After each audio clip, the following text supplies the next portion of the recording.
eto na ang hindi inaasahang trade ni Curry. Tapos ang lahat. Naku po, eto na nga rin po ang malamang na inaabangan ng lahat para dito sa Golden State Warriors. Mukhang nag-aalangan rin nga po ang lahat kung bakit etong manlalaro pa na to ang balak kunin ngayon ng Warriors. Hindi rin nga po natin masisisi ang pamunuan kung napagtanto na nga po nila ngayon na pwedeng maremedyohan niya ang pagkukulang nila Curry sa lineup. Dati na kasi nilang miyembro to, pero yun nga lang, basta na lang din nilang binaliwala at tinrade sa ibang team. Pero mukhang nagsisisi na rin yata sila dahil pati ang LA nga po ngayon gusto ring makuha ang serbisyo niya. Paano ba naman kasi mga kapatid, eto nga pong si DeAnthony Melton ang trade na gusto nilang makuha. Gusto nilang targetin muli ang batang to. Biglang bawi nga po ngayon ang Golden State dito.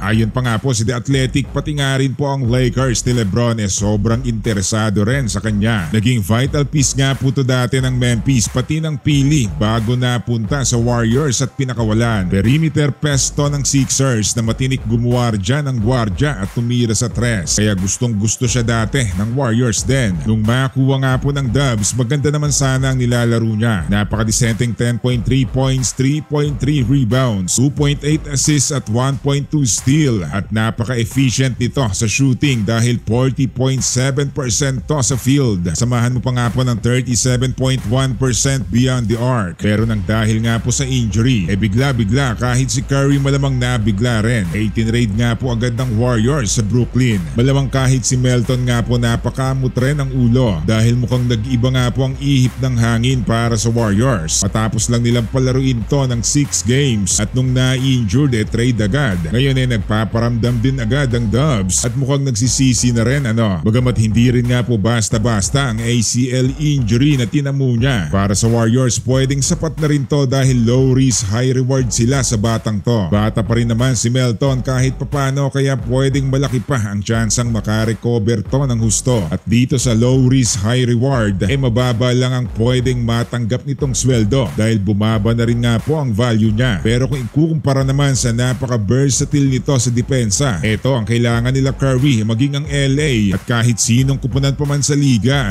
Dirt cheap nga po ika nga pero malaki ang pwedeng maiambag. Samantala pahabol na trade ni Lebron pambihira. Early playoff exit nga po ang nangyari sa Los Angeles Lakers mga kapatid. Hindi nga po maganda to lalo na sa pamunuan ng team. Nandyan pa rin nga po si Lebron sa kanila at dinagdag pa nga ang isang manlalarong napakalakas pumuntos na si Luka. Pero tila baliwala pa rin ang ganitong klaseng lineup. Hindi uubra ang duo ng dalawa. Malinaw pa nga po sa sikat ng araw kahit na humabot pa sila ng top 3 sa West. Maning-mani nga rin po silang napatalsik. Kaya ang siste first round pa lang layas na agad. Hindi nga po papayag si Pelinka at lalo na si Lolo na ganito lang aabutin ng na-build nila. Biruin mo ba naman mga kapatid, veterano at merong playoff experience na nga po ang kukunin nila ngayong off-season. Mukhang ready na agad ang LA pagdating sa playoffs.